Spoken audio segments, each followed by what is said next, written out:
This is the Fitbit Charge 5, and it takes the best parts of Fitbit smartwatches and it packs it into a much smaller form factor. Oh yeah, and most importantly, it costs a lot less.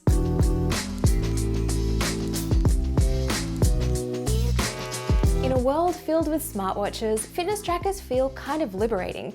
They're smaller, they generally have better battery life, and they're easier to use. For most people looking for a do-it-all fitness tracker, this is the Fitbit to get, and it's kind of a bargain too at $180. I've been wearing the Charge 5 for almost 2 weeks, and we're going to dive into everything from design and comfort through to ease of use, fitness and health tracking, and of course battery life. And I've linked chapters in the description below. Let's talk about the hardware itself. It has a color AMOLED display, which is an immediate advantage over the Charge 4, which only had a monochrome display. You also have the option of leaving it always on the Charge 5 if you want to. Now, the navigation system is a little bit different to what you might be used to if you're coming from an older Fitbit. This is the first Charge that doesn't have any physical buttons. You do all the interaction through the touchscreen, swiping to get to different menu options, tapping to select them, and you can either swipe to go back or double tap on any screen to go straight back to the clock face. Now, this might take a few tries to learn, but having come off the back of reviewing the Fitbit Luxe, which has the same navigation system, it's actually a lot easier to use on the Charge 5 thanks to the larger screen real estate. Fortunately, the interface is also pretty responsive. Now, one of the big criticisms of the Fitbit displays from previous generations, at least on the Charge, was visibility in outdoor situations. I'm happy to report that the Charge 5 is really bright and easy to see when you are doing an outdoor workout, for example, and I had no issue whatsoever looking down at my wrist during a workout like a run to see my stats. And overall, a note on comfort, I found the Charge 5 was really inconspicuous. It's not as small or as lightweight as say something like the Fitbit Luxe, but I think that is probably too small for a lot of people. This seems to be a really happy medium, and I never really found it got in the way when I was, say, sleeping, working out, or just wearing it every day. It felt really, really comfortable.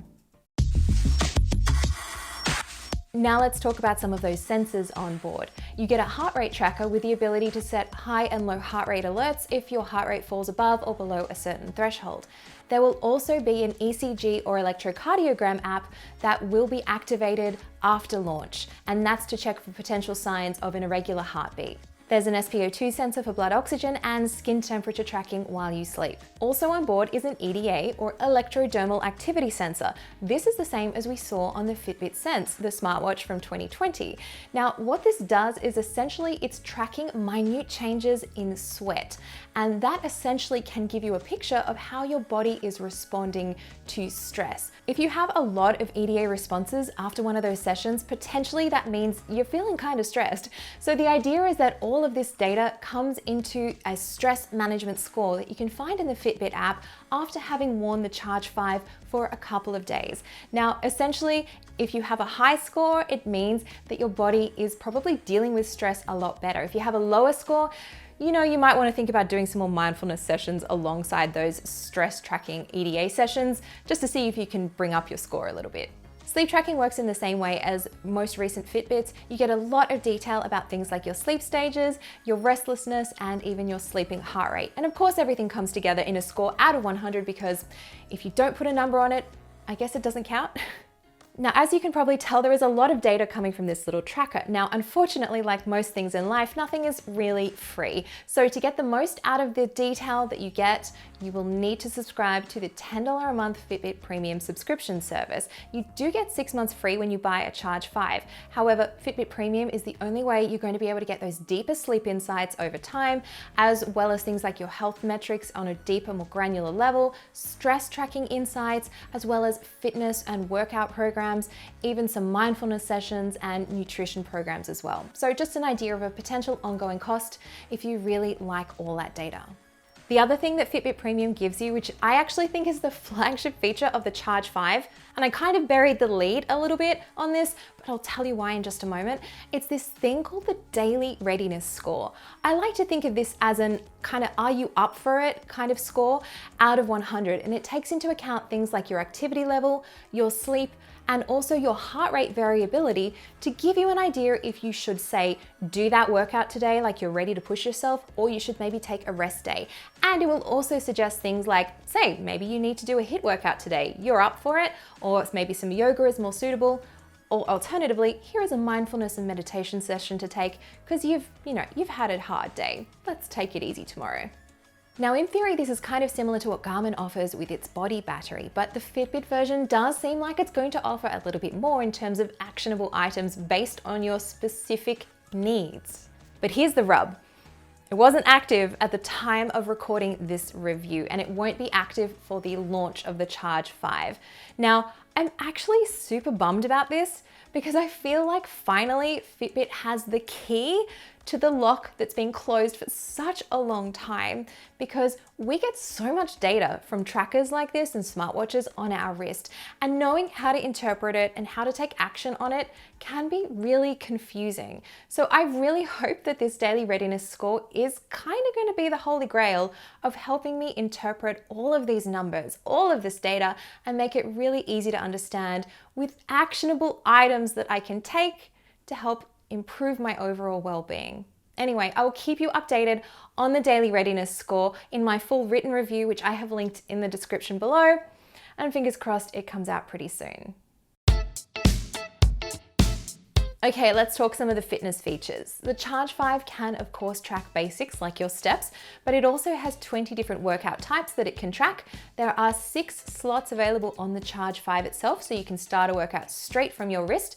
You can swap in and out workouts to your choosing from the Fitbit app. Of course, the Charge 5 is also water resistant, so it can track swims, and you can take it down to 50 meters underwater. Like the older model, the Charge 5 also has built-in GPS. This means you can leave your phone at home and still be able to track things like route information and distance on your Charge 5. It does take around 10 to 15 seconds to lock onto a GPS if you are not using connected GPS, i.e. just using the GPS on the Charge 5 itself.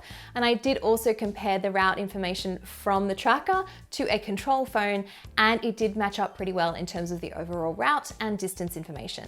When you start an activity, you also have the option to set a goal, say for example, a distance, a time-based, or even an active zone minutes goal. Now, active zone minutes is Fitbit's way of calculating moderate to intense physical activity.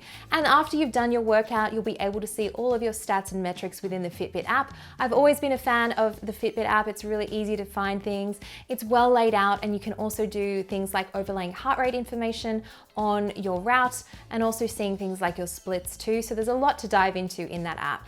Now, I did test the heart rate sensor against a chest strap, which is considered the gold standard, and I was pleasantly surprised with how well the Charge 5 matched up to the strap.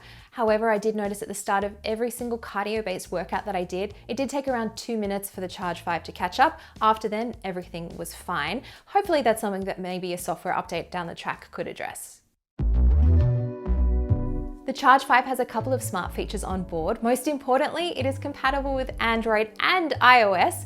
The experience is fairly similar across both platforms. The one thing you do miss out on though, if you pair this with an iPhone, is that you will not be able to respond to notifications from your wrist with quick replies.